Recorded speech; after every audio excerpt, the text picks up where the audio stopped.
Hello, welcome to D-Transit and welcome back to another episode of This Week in Transit. This week, we've got news from across the country as well as updates internationally. Before we begin, if you enjoy This Week in Transit, be sure to like and subscribe to the channel. Without further ado, here's This Week in Transit.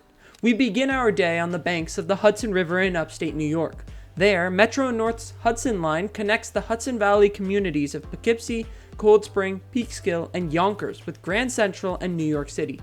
The line shares its domain along the Empire Corridor with 4 of Amtrak's state-supported routes, including the frequent intercity Empire service. The Hudson line of Metro North saw 13 million riders over 2024, shuttling them over the 74 miles of track and 29 different stations.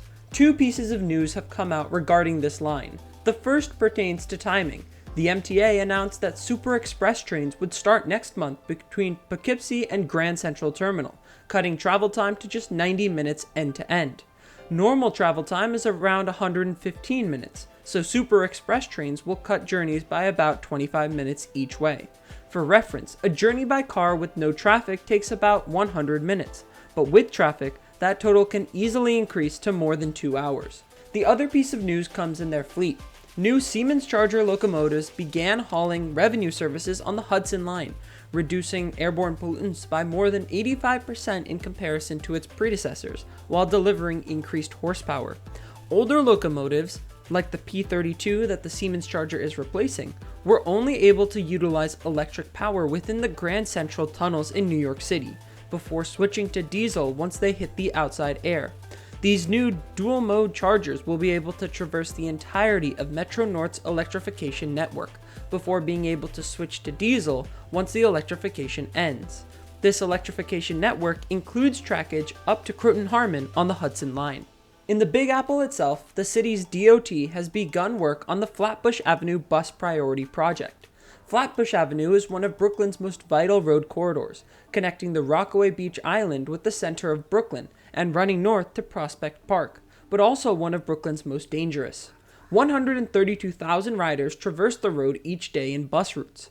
The project brings center-running bus-only lanes, allowing the buses to run faster and safer, improving commute times and increasing safety between vehicles. This also means that a new concrete bus boarding islands will be created, physically separating the bus lanes and the regular traffic to create a busway. Alongside the bus lanes, the project will also create dedicated loading zones for deliveries and upwards of 28,000 feet of new pedestrian space. The project follows other successful bus lane initiatives in Manhattan and the Bronx, where bus speeds jumped by as much as 40% and injuries dropped by as much as 25%. Out in Chicago, commuter rail operator Metra is introducing a cafe car prototype model, which will be introduced on a number of the agency's lines over the next 2 months. A modified bi-level car, the aim of the prototype is to gauge interest of cafe services on their commuter routes. In America, the general standard is to have cafe cars on long-distance and intercity services rather than commuter services. The car will rotate across the Milwaukee District and Union Pacific routes in October and November, after debuting on the Rock Island and BNSF lines in the next few weeks. Out in California, Governor Gavin Newsom has provided some level of stability to the California High-Speed Rail project. The governor signed a bill that devotes $1 billion annually to the project through to 2045. The money is funded by the state's Cap and Invest carbon trading program, and the hope is that the initial investment from the government will fuel increased private investment in the project. According to Chief Executive Ian Chowdhury, the funding has closed numerous gaps in financing for the early operating segment and allows the project to continue with preparing contracts for materials and laying track. The high-speed rail's initial operating segment is expected to begin service in 2031 between Merced and Bakersfield in the Central Valley of California. And there's more good news for BART in the Bay Area.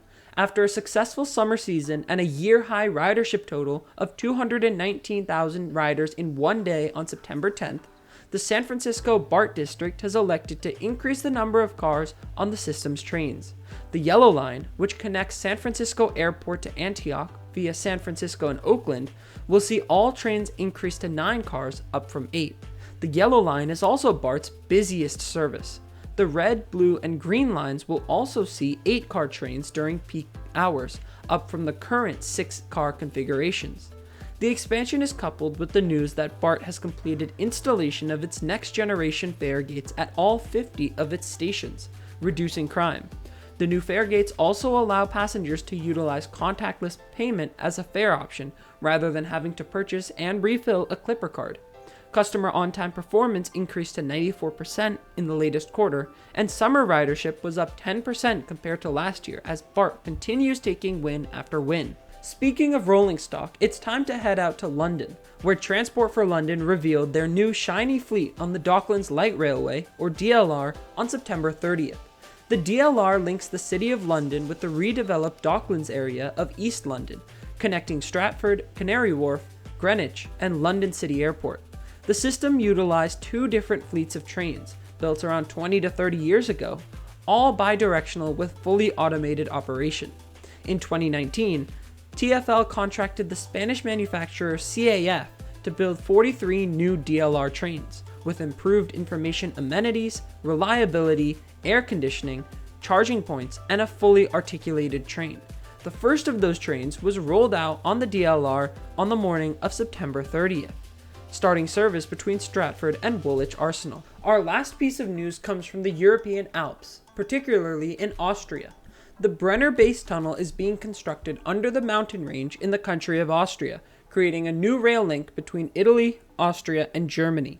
For the past few years, 2 separate contractors have been digging away, one from Italy and one from Austria. In the past week, the 2 teams finally met in the middle, wherein a smaller exploratory tunnel was connected by both sides. It marks the first time that Italy and Austria are directly linked beneath the Alps. When complete in 2032, the Brenner Base Tunnel will be in the world's top 3 longest railway tunnels, stretching 65 kilometers or 40 miles. The tunnel will replace a portion of the current Brenner Railway, which runs above ground through the valleys. The tunnel is set to help passenger and freight trains run faster and without weather interruption, increasing reliability and speed. Speed limits will be increased to 250 kilometers an hour or 155 miles per hour for passenger trains, creating stronger links across the range and increasing speeds from the current 43 miles per hour or 70 kilometers an hour, which is limited due to the steepness and curves of the current line. Travel time between Innsbruck, Austria and Bolzano, Italy will be reduced from 2 hours to just 50 minutes. And with that, we come to a close in This Week in Transit. If you enjoyed and want to see more content, be sure to like and subscribe to the channel. Leave a comment if I missed any news that you want highlighted.